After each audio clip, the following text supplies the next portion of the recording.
Hey, sorry that boomer brain always takes a little while to get the sound going. Yeah, no problem. How's it going, bud? Going pretty well. I watched. I just wanted to chat with you for a minute because I saw your video with that fella, Booksmart, I think is his name. Oh God, yeah. And I listened to all of it while I was working the other day. And I'm just curious if you're still kind of holding to the, I guess for lack of a better word, sort of nihilist position. A little bit. I'm trying to. Oh, I'm like aggressively muting and blocking like all like lefty types online. I yeah. think if I just get out of that area, I'll end up feeling a lot better. Yeah. I just wanted to say, for what's worth, I can, I don't deal with nearly as many of these folks as you. Certainly not in any kind of, The nobody's ever Bastiat wide gone people after me happy. personally or anything. Mm-hmm. It's a whole different world. But I do get a sense, I do get a little taste of some of that kind of, kind of the sort of anything is okay as long as it's for the cause, And I Yeah, feel which like, yeah. yeah. The two And it's huge not ones just for me them, was like the Karen one was stupid, although a lot of the arguments wheeled out for that one hurt. The big one was the Pete Buttigieg stuff. Wow, dude, that stuff shocked me. Like That I was pretty unironically surprising. have like really large figures defending like full on homophobic slurs for Pete with the justification that like, well, he's white and upper class, so like it works out. Like doing the unironic oppression Olympics that like conservatives say people do, that I would always say no one actually does this. And I couldn't believe it. Oh my God. Yeah, that was pretty crazy, especially because Pete Buttigieg. I mean, he felt so like milk toast. I mean, like if that kind of energy was, I don't know if I've ever seen that kind of energy from far left folks. Yeah, seriously. And Against, some of like, the Trump, yeah, and like some of the things that people said were just, they were like things that I thought were so obvious. So like I don't remember if we've talked about Pete before. You can stop me if I've repeated any of this. But like some of the things that Pete said were so common to LGBT and marginalized people's experiences. So for instance, one of the things that Pete said on stage. Whoa, hello? Sorry, I got cut off for a second. Oh, So no for problem. instance, Yeah, so for instance, like one of the things that Pete said on stage was like, if I could take a pill to not be gay when I was growing up, like I would have done it. Like that's a super common sentiment from a lot of like LGBT related people, that like growing up you feel out of place, whatever. And like so many lefties were like roasting him for that, and I was like, wait, what? That's not even a controversial take. And there were like Yeah. retweets with like over like 10,000, 20,000 engagements, being like, wow, look at Braden or whatever, his husband, standing there thinking what a piece of shit is, saying that he wishes he wasn't gay. And it's like, well, no, what? You're missing the point. It's like, I don't know. There was like a lot of shocking shit that happened around the Pete I mean, Buttigieg shit. it's I mean, I feel like that's probably a feeling a lot of people in some really oppressed situations feel sometimes. Not that they, and probably not even. It's I'm sure it's more complicated than that. That sentence maybe makes some people think like, I wish I lived in a world where this wasn't my choice or my situation that I had to deal with. Yeah, basically, yeah, is what it basically Wouldn't it be means. much easier if I could eliminate that factor? Mm-hmm. But it's I don't know. I thought all that was pretty frustrating, and it also was kind of fun. It was kind of fun, but also kind of difficult listening to this really eager, seemingly nice fellow Booksmart saying, "Come on, man, can't you just empathize with them?" And I was just thinking, "Oh man, there's no empathizing with some of these folks. They are, I mean, sometimes, I think sometimes that approach can." I mean, depending on the world you come from, though, like I don't fault that guy. Like it's pretty hard to understand what these people are like sometimes without having dealt with them. Did you ever watch the video that Peter Coffin made that wasn't about me? Yeah, I watched some of that where it was just so strange because like it was so clearly about you. Yeah, But well, you literally, I don't know if you noticed this or how familiar with my content, but like that was my background, right? Like you copied it from my, it was the background and the outfit. And when right? when I actually asked him about it, no, like the background, the outfit was his hoodie, but the background was literally like screen captured from my screen, and then he green screened it. Wow. It was literally where I live. But when I I confront, it was just, like, oh made to no, look like it was something. literally copy pasted like my background that he took from one of my streams. And when I confronted him, I was like, dude, this video isn't about you. Like you're making it about you, but I'm just criticizing like conservative positions or liberal positions. And I'm like, dude, this is literally my fucking room. What are you talking about? Like, oh my god, dude. Hi, Bastiat. Hey, I don't know what happened. It cut me out again. Mm-hmm. But yeah, how have you been doing? I've been doing all right. I just wanted to say that I totally understand that if you do that that kind of nihilist stuff to some degree. But you were one of the people I watched, really the only person I watched before doing the streaming stuff myself sometimes. And I hope you don't drop the good fight completely, because I would only do it personally as much as I enjoyed it, but I hope that purely for selfish reasons, because I enjoy watching you do it. I'm sure other people, it feels good to know that there are people out there making those kinds of arguments, and I guess trying to appeal to the best of what you might say is sort of the liberal tradition of believing that you can persuade people with actual facts and actual logic. Yeah. So I know there's a market out. I can understand not wanting to talk to some of these lunatics as often or in good faith, but hopefully you still got some space for it because you're real good at it. So anyway, that was it. That's all I want to say about that. Not too much else going on in my world. It's I've been trying to think about different content. Like I don't know, I haven't seen you on many of these podcasts lately, and I have really kind of stopped doing them myself. It always seems to be sort of the same shouting match. Yeah, the thing that bothers me the most and the reason why I hate talking to lefties so much is that, like, before I got into this, like, I felt like a lot of what I was debating was like very relevant political stuff in the U.S. Like talking about like immigration or talking about like how are we going to fix our healthcare system or foreign policy. Like, these were things that I love talking about. They were super relevant. They were policy relevant. Multilateral trade agreements, like all of this stuff was like the forefront of like American thought. But then, like, lefties want to talk about, like, socializing all of our capital, nationwide rent control, like, single payer or bust. And it's like, and then you get bought into these weird esoteric arguments of, like, should capital exist at all? Is the exploitation of labor moral? And it's like, I don't.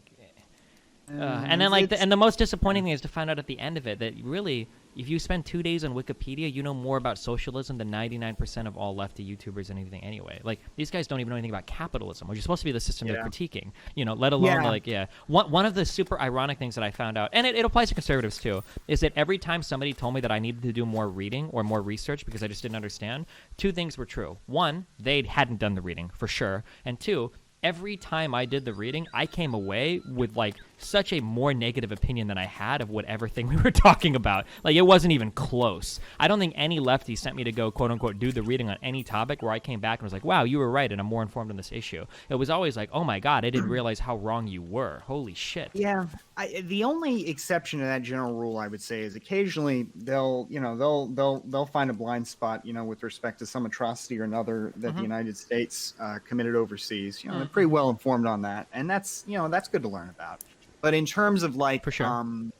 in terms of, like, the stuff about, like, systems promoting, I do enjoy talking to Vosh some.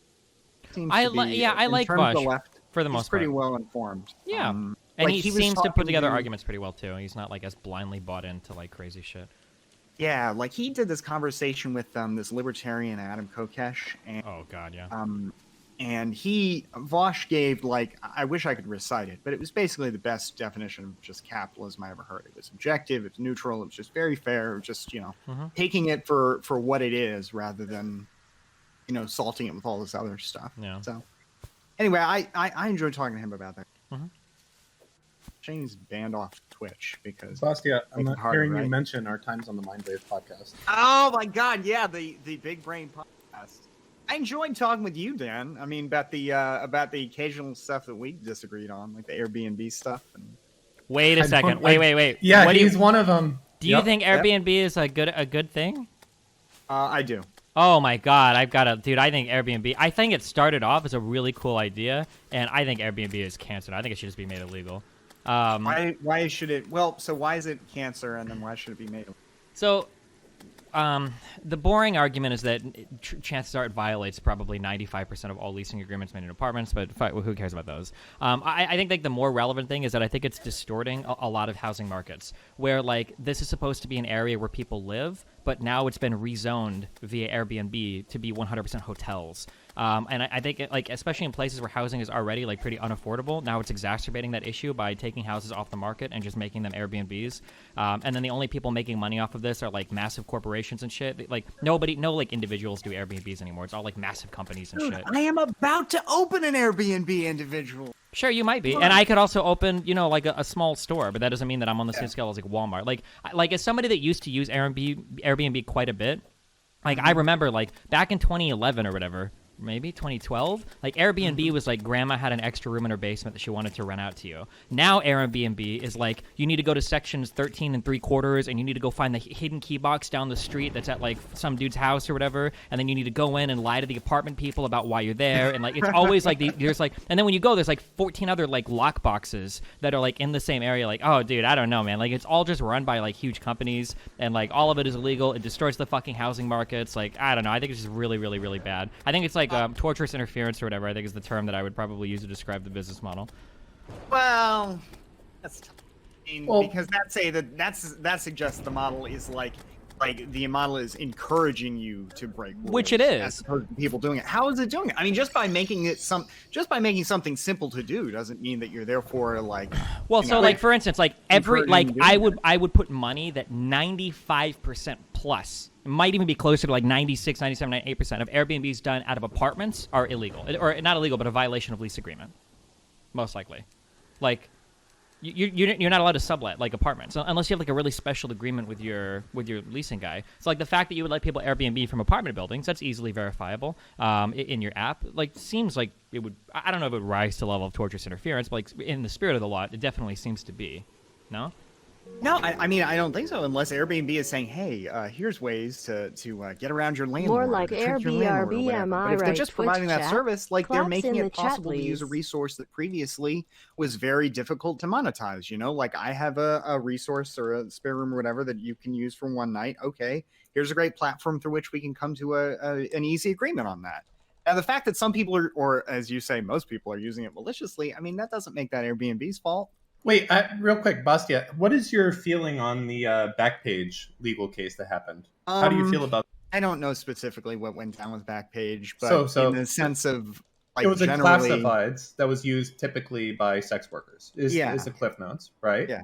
And some people were using it to do like underage, like sex trafficking, shit like that, and they shut it down and they went to jail.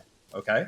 So what do you feel about that? Because they could say in the same part they were doing something, just making it easy. They probably had disclaimers on their site saying, "Hey, you're only allowed to do this X, Y, and Z." So should that be okay? Should Silk Road be okay? I have to think about that some more. What about a murder for hire thing? Because there might be some country on Earth, or you could be a secret agent, right?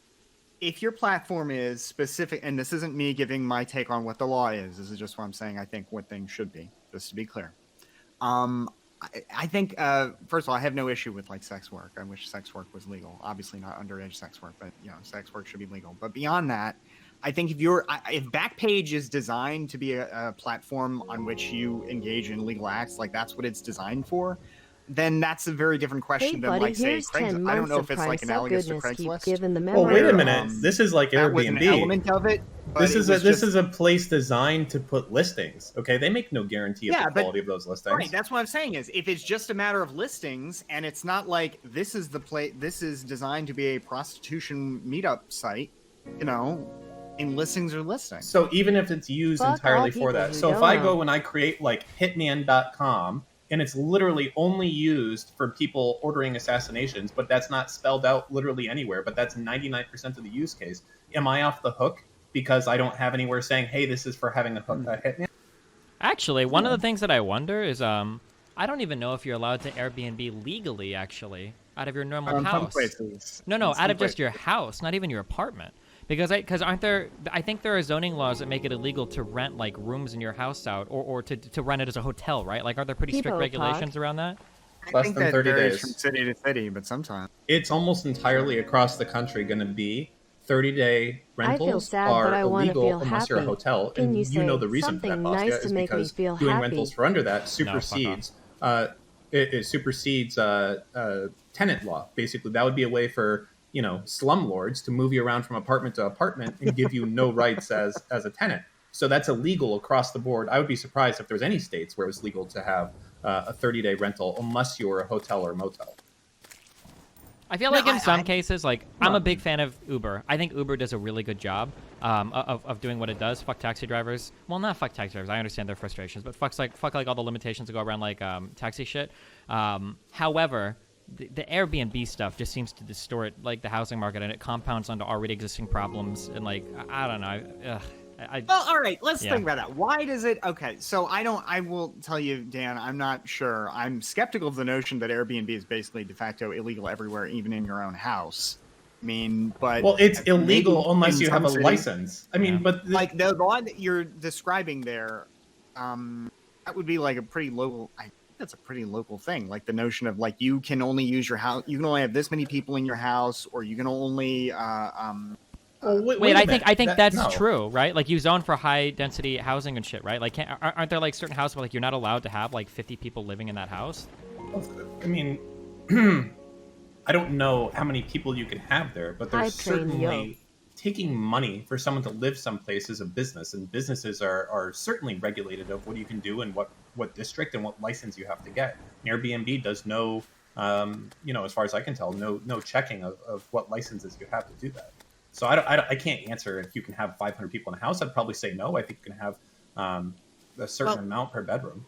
If you want to get serious about cleaning up Airbnb, you might ask, for example, or you might have something where, depending on the location of your booking, Airbnb would have to get, like, you'd have to prove to them that you had the license or permission, or if it were all shut off, like if you just couldn't legally do it, then Airbnb would prevent you from, like the same way that as a business you have to arrange for payment of sales taxes, even though sometimes it's very complicated to do so, especially now that all online sales taxes are. So, like, you could do that in a way that would comply with local laws. Yeah, but they will never do that. If it's your position that they would never do that, or 90%, well, that would be the end of their fucking business.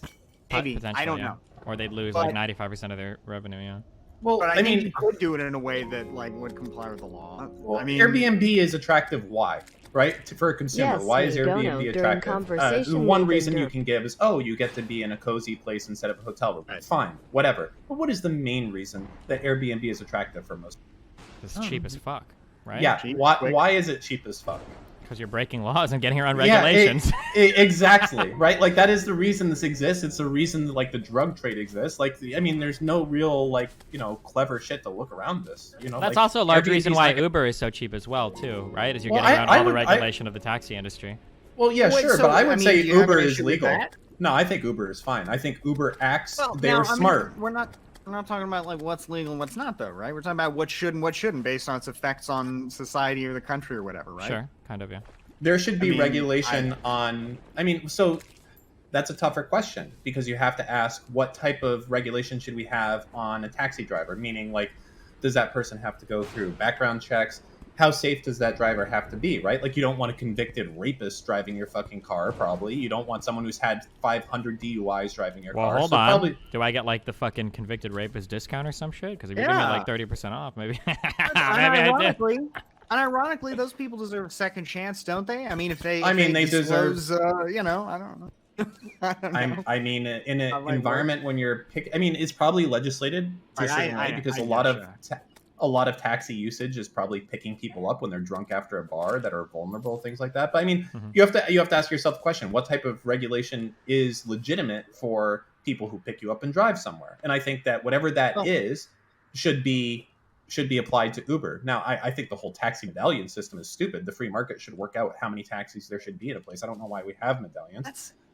That's what gets me about all this is I totally get that there are some problems with Airbnb, but to me, whenever I hear about those problems with Airbnb, the first and foremost problem seems to be that we have these overbearing zoning policies in this country that govern all of the ways you can use your house, seemingly not for the benefit of society so much as for the benefit of your neighbor's property values or something. Well, which are the people that vote on it, right? That's your problem. Or for, and that's very frustrating that we got this system basically like a kind of subsidized centralized homeowners association. Yep. City government runs. It's pretty reprehensible. What type of regulations do you think a hotel? Say, on top of that, you know what? You've got this resource that you otherwise have no use for, right? This spare room. You know what? Fuck that. You can't even monetize that. You know, it's very frustrating. True, but you have to wait. You also hold on. You also have like a ton of benefits though for having this particular resource, right? Like these are very tax advantaged entities, right? So a lot of people can get mortgages that go for 30 years. The mortgage interest is written off on your fucking tax shit. We've got like a lot of government programs related to taking out loans for these properties. So for instance, like FHA loans and stuff exist to help people buy homes. So it's not like, oh man, I'm so frustrated that I got this thing that I earned with my own money and all this capital, I can't do anything with it. Well, I mean, you have a lot of government help getting involved with that too, right? Now, if you're taking like an FHA loan, which is partially subsidized by the government, and now you're turning this thing into some sort of revenue generating asset, like that's kind of a bastardization of what the entire purpose of you getting that house is for, right? Definitely. I don't mean to be rude here. In terms of a government program, bastardization of the purpose of the government program. Look, the government set the terms for the program, and ultimately how people take advantage of that program, provided they're following the rules, should be up to them. Well, but that's part of the rules on the FHA. Well, I don't know if the FHA loan explicitly says you're not allowed to turn it into a hotel, but like FHA loans are like have rules written. It's supposed to be for like first-time home buyers. You can't buy a second property with an FHA loan. Like you can't have like a general conforming mortgage and then get a second property in an FHA loan. I think there are income limits and shit. Like it's pretty clear like what the program is intended for. I mean, if the program says you can't do that, sure. I mean, if you can do it, and it must be owner occupied, yeah. No, if it's owner occupied, but you still can, have some room or something. I mean, what do you think about? Hold on, Bastiat. What do you think about payroll advance places? What do you think about payroll advance places? Do you think that they should be able to do whatever they want because people essentially do that, or no? I think that payroll advance places. I took a payroll advance loan one time. Sure. Should they be regulated at all? I think that I'm sure there's some case for regulation, as there typically is. But the notion of like the existence of these places and charging a much higher interest rate in exchange for the service they provide, I don't intrinsically have a problem with that. I mean, that's a type of credit that for some people that's the only credit they can get, and the arrangement seems to be such that if you take out the loan and you have the you'll have the means to pay it back, which as part of taking out the payroll loan, you at least when I did it, I had to give them a signed check. That they would post-dated check? Is that legal? I don't even know, but however they do that, however they did it, I had to, I basically had to guarantee that I'd be able to get back. And I don't know. I mean, it was a pretty good deal. Now the interest rate was pretty high. I'm sure it was like a $400 loan, and the interest rate was, I guess, like what, $30 or $60.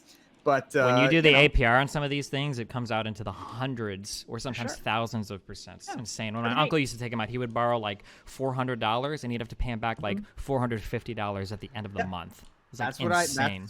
That was what I did, but I also at the time really needed $400, so it was a great service to have. Now that being said, I can also see that there are a lot of sad stories there, because when I went down to the payroll lending place to pick up $400, there was somebody there trying to get a payroll loan for $20, and I'm sure that I'm sure there's some kind of sad. And he said he was just out of prison, so I'm sure there's some real sad stories there. But like, I don't think that these services should be abolished. I mean, I think they fill a need. I mean, heroin fills a need. I mean, I don't know if that's a good... Look, I mean, the needs for instant credit, or the instant access to basically credit. I think the problem is that my problem with a lot of these services is that these are only going to be utilized by people that don't know better. Like, there is virtually no excuse to ever take out a payday loan, like almost ever. Well, I mean, I think if you are in a situation where you need $400, like within a day or two, hey, I mean, obviously not ideal planning, not the ideal situation in life, but I mean, it's a service that sometimes folks need. Rage Pope, the fact that you would bring up microloans in developing nations that have no economic development and make them analogous to fucking payday loans is unfucking believable. Rage Pope, sometimes you rise to esports Batman levels of chat shittery. I don't know how you do it. Congratulations. Man, Rage Pope is always a fun character. He's like Destiny on Twitter. Jesus. So do you think payday loans should be just... I think payday loans are incredibly predatory, yeah. And could you just cap the interest at a certain point? I mean, is $50 and $400 incredibly predatory? Given the exchange for that, you get the money right away with a minimum of questions. Well, I mean, I think so. Yeah, get a credit card. Yeah, I mean that seems to be itself like its own. Like, I think that the more realistic answer is that, like, we should probably have, like, some sort of services allocated in the public sector. Like, the problem that I have is, I think that it's bad to encourage things that cause cyclical negative events. And payday loans are definitely one of those things. Like, it's possible that a guy could have fucking, like, lapsed for 1 month on a car payment and been okay, but instead he took out a payday loan, and now he's in a cycle of fucked upness because now he's taking out more payday loans to pay off the payday loans, or he's falling behind on shit, or he secured his payday loan with the fucking deed to his car or some dumb shit, and like really bad shit happens. Like, I don't know, I think it's really bad. Yeah. Well, how much, when you say encouraging, how much of this is encouraging just for it to exist? What do you mean? Like, is society encouraging you to take payroll loans by virtue of the fact that society hasn't banned them? I mean, I would say by advertising, they're heavily encouraged. Yeah, I mean, they're encouraging their own use of their product, but like, I mean, is like are we as a society doing that? I mean, I think so. Like, if you ever drive around, unless I used to, because I did carpet cleaning, I used to listen over the radio all the time when driving around. You'd hear like payday loans all the fucking time. Like, oh, come here, cash for souls, cash for gold, blah blah blah. Bring your old jewelry, or come get $400 in your pocket right now. All you need is a job, and you can get up to $2,000 instantly approved, no credit check, blah blah blah. Like, they pretty aggressively market this shit. Like, or at least it felt like it at the time when I was listening to it. Yeah. Or, I'm sorry, souls, cash for gold, not cash for souls. Sorry. Yeah, I remember cash for. One of the things I miss about watching regular TV advertisements is you said the advertisement placements. Yeah. I mean, I see cash for gold ads anymore, really, because I don't watch TV anymore. Yeah. But I like. Do you think so? Is it your position generally that for things like that, people really just shouldn't have the option? Yeah, I think so. It's kind of like, this is a tough one, but it's kind of like, Dan, I don't know which side you were on this, but we kind of debated this before. The idea of, should you be able to sell your kidney or your ovary, like your eggs or whatever, not ovary, your eggs. Like, in one way, like, it seems like, okay, well, cool. Like, if a poor person wants to be able to make like, $200,000 or $300,000 selling a kidney, like, that's cool to have that option to them. But then, like, what kind of society are you making where, like, your poor people are lining up to sell their organs so that they're not poor anymore? Like, I grant you that sounds pretty grisly, but you know what else sounds pretty grisly? What? Somebody dying because they can't get a kidney. Sure. I mean, like, it's if you could, I mean, admittedly, this is a harder situation because the only country in the world that allows private sale of organs, kidneys, is, are you aware of it? I'm gonna guess Mexico or some South American country. What is no, it? you won't. Oh, don't look at chat. But somebody's already got. Actually, I'll just say it. It's Iran, which it's always it always is so left field. Iran is the only place in the world I'm aware of where you can legally buy a kidney. Damn. And although maybe illegally, but in Iran you can legally buy kidneys. The whole trade though is very screwy. It's very poorly regulated. Very. It's a lot like what you just. But I mean, if you could, I don't think it's something I would write off completely, though. Like the prospect of maybe being able to regulate it in some idea. And Doug, I'm not talking about child markets. I'm talking about kidney markets. All right, maybe there could be something there. I mean, it would depend on how you set up the system, I suppose. But I mean, if there are people who need organs, I mean, hey. If we could connect people together, make some kind of mutual exchange, it leaves people better off. I mean, I write it off completely. Yeah, I guess it's just the idea of like, I guess it kind of like plays into like ideas about like sex work. Like, I think if people want to voluntarily like get into sex work, I think that's great. Obviously I love porn and stuff related to that. But like, if you find that like 99% of people involved in sex work are people with like no other recourse, then it feels a little bit weirder. Like not as good. And it would be the same thing with like the organ sales as well. Like if we had a society where if you wanted to, you could sell a kidney, people from all income levels like, yeah, fuck it, I'll sell my kidney, it's my 18th birthday, why not? That's like a rite of passage or some shit, then sure. But if you go to like one of these places and it's like all like minority types or lower class poor people that are lining up to sell their kidneys because there's no other way in society that they can make it, man, I don't know, dude, that's a rough one. Well, the reason I agree that's a rough one I guess the reason is it reminds me of sort of the I guess the difference between what we see and what we don't see. Like, do we see people who just die because of kidney? And here, do we wait? Visualize that situation. Like we're all right. It's very easy to visualize the situation you just described there, right? Pretty miserable situation where some weird kidney market of dystopia. But I mean, what about the quiet brutality of somebody who is just dies because they can't get a kidney? Like if we don't have if there's no kidney shortage in this country, maybe this just isn't an issue. But it seems like people have to wait for a long time to get organs. So I mean, it's easy to think about that. But I'm glad you brought up sex work because it kind of reminds me of that. Like the whole argument against a lot of this is just it seems to be like, well, the optics are kind of gross, and it reminds me of a lot of the times when I argue with. Yeah, wait, hold on. I'm sorry. Hold on. It's so I'm not arguing optics at all, but it sounds like I'm sorry. That's not quite the right word, but just it feels gross. Yeah, no, that's not what I'm arguing on. Not that it feels gross, or not that the optics are bad, or not rhetorically it's ineffective, or whatever. What I'm saying is that it's a matter of consent. In a truly liberal society, the hope would be that people are making the choices the freest they can, free of poverty, free of socioeconomic conditions, free of race conditions, etc. Right? This is what we would hope in like an ideal liberal society. If you find that you have sex work or organ selling going on in a society, but it seems like 99% of the people involved in these industries are overwhelmingly poor, well, it seems like these aren't truly like free people in a free society making choices, but rather people that have no other recourse, that are kind of forced into these positions, that are doing it just to survive. So it's like a matter of like, well, like it'd be cool, like on its head. And you do bring up a good point that we don't see the people suffering. What about like, the cool 30-year-old dude done nothing wrong in his life, has, double kidney failure, and now he needs an organ and he dies because nobody's allowed to sell him one, right? Like on one end, we don't see that. But like, if you get a bunch of people that are basically pressured into selling their organs, because it would become an expectation, of course. You'd be considered evil if you didn't sell your organs. If you're into this area, well, because like, for instance, let's say, for instance, you've got poor kids, or like you're growing up in a neighborhood, you've got 2 kids, you're poor, you can't really afford like as much as to be nice to send them to school, and you're the only dad on the block, the only selfish fuck that hasn't sold his second kidney. And all the other poor dads sold their kidneys, and they've moved on to better neighborhoods, and you're fucking your family, right? It would become an expectation, right? But it's like, I'm not talking in terms of like optics or it feels good. I'm saying like as a matter of consent, like it kind of feels shitty that like, no, I'm sorry, I shouldn't say feels shitty. You're basically like forcing people into making decisions that we probably wouldn't want to force people to make. Yeah, that's what I'm saying. That is. I could totally imagine what Steven Crowder from that last video just saying, "Dude, just sell your kidney. Yeah. What's your excuse? Pull yourself up by your bootstraps." Yeah.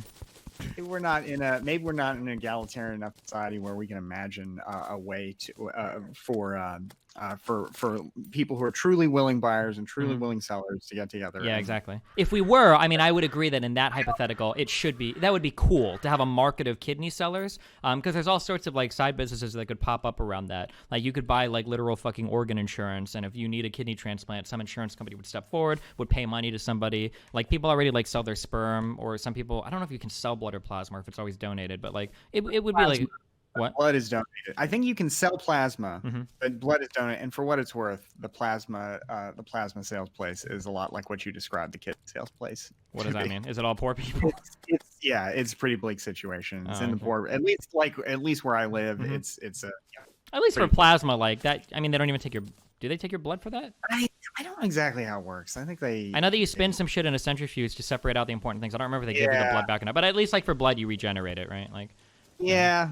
I mean, there's something there. I guess what I'm saying is I don't know that I'm prepared to say it's impossible. I haven't thought about how the contours for how it would work would be. I'm not. I think that there's got to be some way to do it because somebody in the chat, just dropped off a site saying that 5,000 people died waiting for a kidney last year, and another 4,000, I'm rounding up here, became too sick to receive a kidney transplant. Yeah. So, like, this argument might also be like emotionally loaded. Like if I had. Like, if my son was dying and he needed a kidney and the federal government was preventing me from buying one, I might actually have a totally different opinion on this, too. Like, my kid is literally being condemned to death because it's illegal to engage in, like, a voluntary transaction. Like, I know middle-class people that would sell a kidney, which, For what's worth, that's kind of weird, too, to imagine, though, because presumably in that situation, if you've got a willing seller, like that willing seller, in turn is saying, presumably in the situation, they're saying, look, I'd love to save your son, but, I need really looking forward to some remuneration for the loss of this kidney. Well, that sounds bad, but it's kind of how society works right now. If I go to the hospital and I need a life-saving surgery, that doctor's not working for free, right? We don't have pro bono neurosurgeons or anything, you know? I don't think it's bad, and I think that it frustrates me a lot of times when the response, and this is not just like kidneys, this is a lot of things, where the response to, well, we have a shortage in our society is, well, we should just of something in our society, namely like legal services. The response of a lot of people in the legal profession is always, let's just get more people doing pro bono work, you know? And it's so like, it's such an absurd suggestion on its face because in Florida, they did a study about unmet civil legal needs, like, for example, evictions, or maybe a landlord who wants to deal with a tenant that uses Airbnb or whatever. And 70 to 80% of legal needs are unmet. And apparently this is like countrywide. So even if every attorney doubled their workload and did pro bono, it would be a relative drop in the bucket. Did you ever hear on my stream XQC's story of how he got evicted from his apartment? No. Did you ever listen to that, Dan? Were you in that conversation? Oh, I think Dan laughed. I don't know if I believe XQC 100% or if there were parts. I don't think he would lie about it, but that shit sounded hella illegal. They basically, the way that he made it sound was that he missed a payment and they evicted him like 1 or 2 days later. Holy shit. Like they showed up with a stack of paperwork at his door, like to kick him out like immediately. And I'm like, there's no way that's legal. What the fuck? I think there'd have to be some other conditions there if that happened. Maybe, like maybe it's a second misdemeanor. Yeah, that's what I kind of wonder, but yeah, I don't know. I'm not sure. I think even in Florida, which is pretty landlord friendly, it's not that much. The real meme about predatory lending is that Destiny doesn't know they use Native American reservations to get around U.S. laws about predatory lending. That wouldn't surprise me at all. For instance, one of the frustrating things about Indian casinos is that they're allowed to have underage gamblers. Well, not underage, but no, I think underage. Really? If it's not underage, well, because I remember that. What am I trying to remember? I think I feel like I could gamble at 18 in an Indian reservation, but I wasn't able to gamble on American casinos. Maybe you have to be 21 in a normal American casino, and on the reservation it was only 18. It was different than the state law, I think, in Florida, I think. Oh, and you can gamble at 18? Oh my god, this is so fucking stupid. Do you know that there's actually different laws for casinos on boats? Yeah, they sail out a certain point. No, well, some of them do, but not even actually. So in Iowa, there was a Harris property, and we just called it the boat. But basically, it was a boat, but it was stationary because it was like permanently docked. But you would walk onto the boat to gamble because the rules there were different than if you were actually on like the surface or the ground, the non. Wait, what do you call non-river, land? On land, I guess. I don't know. It's weird because like you go there and it looks like a normal casino, but it's like it is on a boat. You have to walk out and cross like the bridge to go like onto the boat, and you're like off the land. Like it's really weird, and there's like different regulations and shit for it. It's really stupid. Yeah, maritime and terrestrial. Maritime law. Rarely speaking my this energy stuff, but maritime law is federal. So I don't know if that has anything to do with it, but wow, super interesting. That's crazy. I knew about they've got these cruise ships here in Florida where you sail out, toward the Bahamas, and after you get a certain distance, they turn on the slot machines. Yeah. Have you been on cruises before? I haven't. I thought about it sometimes, but it seems like they always are catching diseases on these cruises, and then they quarantine. I've been on like a fuck ton of them, unfortunately. Do you think that? Oh, unfortunately, do you think it's worth it or no? I've thought about going before. It would be. It's only good if you go with friends. Well, yeah, going of with family, no, I would never travel going anywhere with my fucking family. Ugh. Yeah. You should come to Florida, and we should go on a cruise. Shit, fuck yeah, that'll be fun. Cruise, get the experience. I've never had the experience before, but it seems like a fun way to blow a couple of days. Just eat, drink, and I guess maybe play the slots. The only thing I've heard is that they're set up kind of like movie theaters, and that like you're not allowed to bring your own shit, and everything there is super fucking expensive. Like all the alcohol and everything is like a huge ripoff. And it's expensive in the terms of like, it's not going to make a difference for you. Yeah. Well, like, yeah, but first off, you don't even drink anyways. I know, but listen, included, and it's just alcohol. Oh sure. So look at these things, Dan. Okay. Yeah. Living on my own and not eating out every day over this quarantine, Dan, I have saved. It's an unbelievable how much money. I think I spent like maybe maybe like $300 to $500 a month on food if I'm not like eating out all the time, and if I am, I could spend like well over like $2,000 a month on food. It's insane. Yeah, 100% same thing. Although Melina not being here probably helps too, because I have my food budget. And is there any word on when it's gonna end, or is it just? But no one knows right now. Well, my they're opening up my kids' summer camp or whatever the fuck you call it next week. So I guess shit just back to normal after that. Because kids are fucking disease spreaders, man, more than anything else in the fucking world. Yeah. Yeah, you're in Florida, right? Yep. Love it down here. I'm not. Yeah, I just want to make sure. I thought you were, but yeah, they reopened. Like everything is open. They opened what? You cut out. Everything's open now. Seems like. Okay, everybody's saying like $70 a day on food between two people if you eat out all the time. That's super easy to spend, of course. Like Yeah, if nothing. if you go out one night to like a decent like restaurant or whatever, like you can easily spend like $80 right there between two people, or like anywhere from like 40 to 80, I guess, depends on like how nice you're going out. And then if you're getting like Chipotle or something between two people, like that can easily be like $30 for like one meal. All of Newton's profits go straight to going out to eat, by the way. That motherfucker spends hundreds of dollars a day on food. I shit you not. The one thing I've discovered more as I've gotten older and I see how like other more adult people live or whatever, and the one thing I'm glad I never got into was fucking drinking. Holy shit. That seems like a fucking racket, dude. That is... Going out drinking is so expensive. Fuck that shit. Yeah, like $. Wait, what did you say? Sorry, you cut off again. $8 or $9 for a decent drink. Oh, maybe. In LA, it's like you're paying $14, $15 for a mixed drink. Like at most places I've been to, it's unbelievable. Yeah, I don't know. And then to be doing it all the time. Actually and otherwise. No, fuck that. Well, you're like... Yeah, I didn't... He's alcohol phobic. It's not that he like doesn't do it. He's just like, you can't get this motherfucker to drink unless you want to. Or if I'm with someone I want to drink with. But generally, I don't... Oh, all right. Dan, I'm not going to fuck you, okay? But, no, I don't know. It's just not as fun for me, I guess. Drinking usually isn't. Or like very, very, very rarely. This is like a once a year or twice a year thing for me. Like just going out and getting...